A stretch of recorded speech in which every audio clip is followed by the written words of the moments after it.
I love that, and I'm working in the garden, and I'm spending more time investigating electronics and percussion and studying, things that I couldn't do while I was, traveling around the world. But Planet Drum is moving, it's going around. We're playing gigs, and now we're gearing up to play more and more. So it didn't really stop for me. The Grateful Dead certainly stopped, but the drive and the music didn't. No way. And really, that's the only way it could have stopped. I mean, the Grateful Dead got to be so big, and so many people were it was such an extended family. I mean, people had been born into it and were 25 years old and never knew any different. People were conceived, actually, at the concerts many, many times. And some were already, well into their 401k years that were conceived there. It was the only way it could have ended, unfortunately, was the passing of a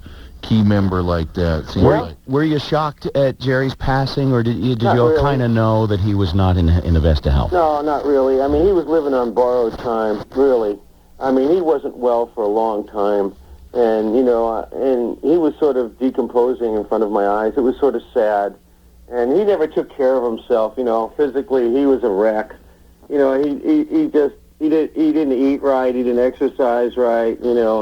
He abused himself on a lot of levels. So it was the short end of the stick for him. It was a sort of a slow decline. So, I mean, I was really prepared for it. You never prepared for the final, moment. I mean, right. That always comes as a shock, but I had thought in my dreams and my worst fears many times, that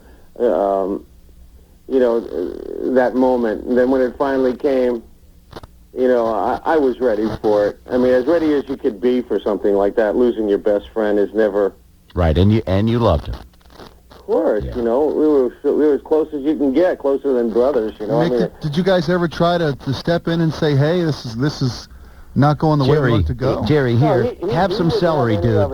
He would drink milkshakes and laugh at me. Really? Yeah. Oh, yeah, he was on... we got a guy in this room who's a little bit like that, aren't you, Joe? I got to admit, it's tough, man. He thought, he just had his own way about doing things. I mean, he just was...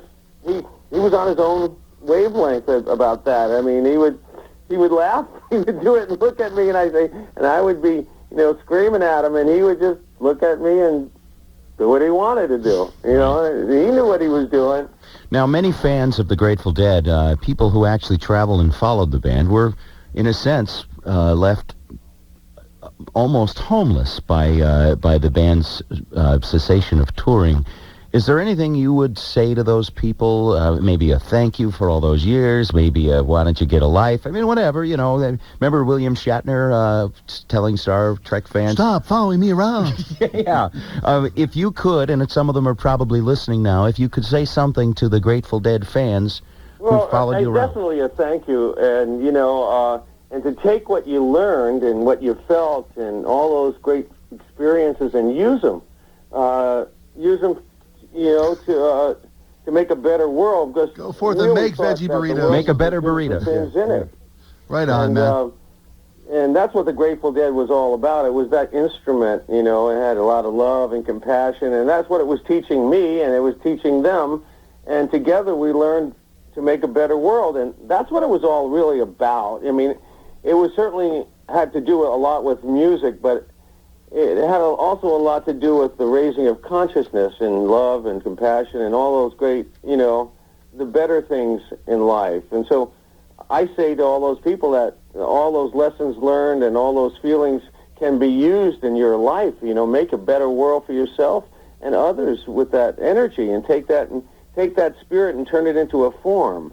And that's what the Grateful Dead was really saying. And it was one heck of a party. And it was fun, yeah. I always liked it because I knew where I was going to be on New Year's Eve. And then when you guys quit playing New Year's, I had to, get a life and figure out something to do. Well, yeah, get a life is a little simplistic, because you already have a life. Right. But I understand what you mean. But, it's like habits die hard, and it was a good habit. Yeah, and Joe used to... bad, some are good. I mean, this was the habit to us as well. Yeah. So you have to learn to, to find find this somewhere else, if you can, or look deep inside and remember what you have and had and use it every day. And that's the only way. That's my only message. That's the message I give myself. Same message and it for you. works for me.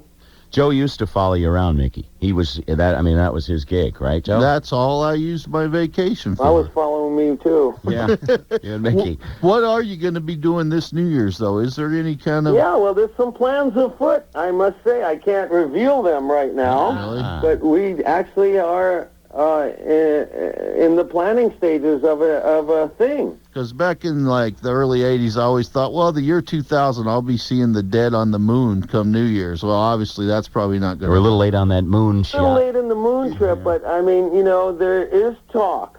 We are talking. I mean, it's really a little premature to say anything yet, but, Yeah. there has been talk. Hey, Mickey, the Dead fans are like no other people in the world, not let alone no other fans. Did you guys ever have a time when the fans just got a little overdone, a little too close, a little overzealous or something? Did you have any problems with them? Oh, not really. There became a lot of them, and it was sort of a taper, from nothing. For us being more than the fans, there was more of us in the audience at one time, in the hall than the fans. To stadiums. So we saw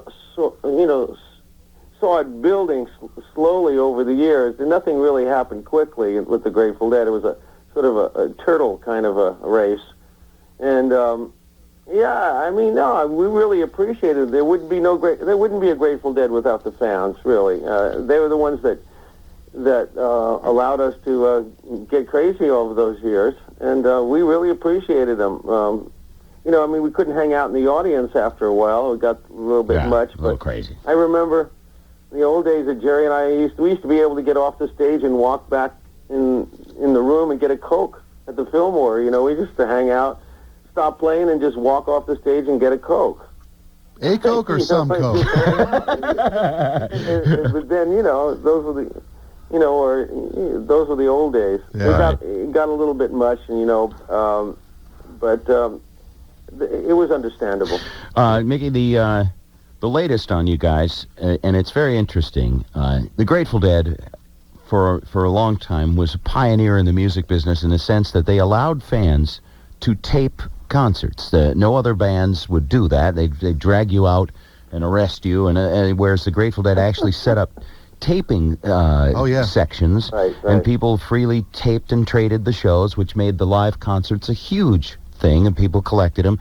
Now, the band has, and for a band that is so, I guess the word I'm looking for is organic, pretty much all natural, to embrace new technology, the Grateful Dead has announced, and I assume that means the remaining members, That's right. that you're going to allow fans to post and download the concerts with MP3 recordings. That's right. Free. That's correct. No money for you. That's correct. You sure you understand that part of it? I understand that. I'm sort of responsible for that. Really? I've always thought that, they've supported us for many years, and these tapes, as long as they're not traded, for money, and there's no advertisements on MP3, and as long as it's a free tape exchange, then it's okay. As long as they're not making money on it, and we shouldn't be making money on it either. But, if they're making money, then the rightful copyright should be paid, because we are the owners of the music. Sure. But we'd like to give it away freely. Mickey, I'm thinking one of two things. Either it's a killer promotional tool, just like it always was with the concerts, or Mickey and the boys have enough money, and well, we definitely have enough money. I mean, we're not destitute, but y'all don't have as many ex-wives as Jerry did, do you? And that was never the point with the Grateful Dead. It was never a money-making machine. That's not what it was set up to be. It was supposed to raise consciousness, and that was what it's all about. And these are tapes that are audience tapes. These are taper tapes. Now, we're holding the board tapes, you know, and that's what Dick's Picks are all about.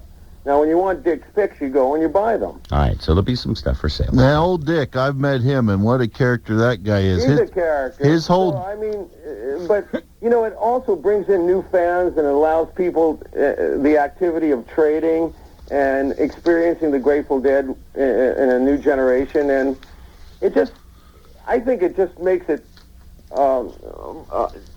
just makes more of it. This guy's whole job. When you want to buy a studio record, you go to the store and buy a studio record. You know, as long as they don't sell it and nobody advertises, and that's the real thing. But when that happens, then we will enforce the copyright. Okay. Dick's whole job is to sit in a vault 40 hours a week and listen to music and go, now that was cool. Okay, we'll release that one, and he decides what goes out to the public.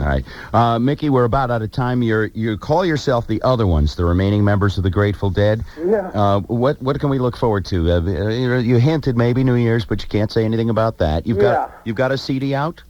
Who knows? Really, it's really up in the air. You know, I mean, Phil is doing his thing, Bobby's doing his, I'm doing mine. You know, we're having a great time at that, and we're still friends, and there's no saying what we could do, or we really are sort of letting it grow organically, really. And that's all I can say. Well, the good citizens of Eugene, I know, are pulling hard to get you there this summer, so we hope to see you up here. Maybe so. Mickey Hart of the Grateful Dead. Mickey, it sounds like you haven't lost any energy at all. You haven't missed a step. Thanks very much for chatting with us, bro. Okay, thanks for asking. Take care. Bye-bye. It's ironic. You used the word all natural. He used organic, and no band ever had more chemical preservatives poured into them. More best from Bob, Spike, and Joe coming up on KISW. Al's Auto Supply, whatever it takes. Al's Auto Supply, get you back on the road again. Back on the road again with Al's Auto Supply. And Bill from Mount Vernon wants to know how to get ready for some serious summer travel. You must have been a Boy Scout, Bill, because being prepared is the only way to go. We suggest a visit to Al's, where they've got a great checklist for summer travelers with helpful tips like replacing your hoses and keeping the old ones for spares, changing your oil, filter, and wiper blades. And hey, don't forget to check the levels of your windshield wash, brake fluid, and coolant, too. The handy checklist is free at any Al's Auto Supply store and should give you and your family peace of mind before you head out on vacation. That's it for today from Al's, doing whatever it takes to get you back on the road again. Al's Auto Supply, whatever it takes. Hurry into Al's Auto Supply and enter to win your choice of a Chevy S10 pickup, Chevy Blazer, Venture, Camaro, or Dodge Ram pickup. All courtesy of Castrol Motor Oil. Now open in Puyallup in the Summit Country Center next to Albertsons. Been to Skyway Park Casino, Bowl, and Miniature Golf lately? What a unique place. A real entertainment destination. Located 2 miles west of downtown Renton on Renton Avenue South. First of all, it's a top-class Nevada-style casino with 14 action-packed tables, $100 betting limits, and a reputation for being the friendliest casino in Seattle. And you'll love the fabulous blackjack jackpot you can participate in for an additional $1 bet. This jackpot was recently as high as $230,000. The Skyway Park Bowl is 24 completely remodeled high-tech lanes of pure bowling excitement, including the new glow lanes effect that makes everything glow in the dark. It's a tremendous display that you have to see. And the Skyway Park Miniature Golf 18-hole golf course will impress you with its nifty water holes, bridges, and waterfalls. All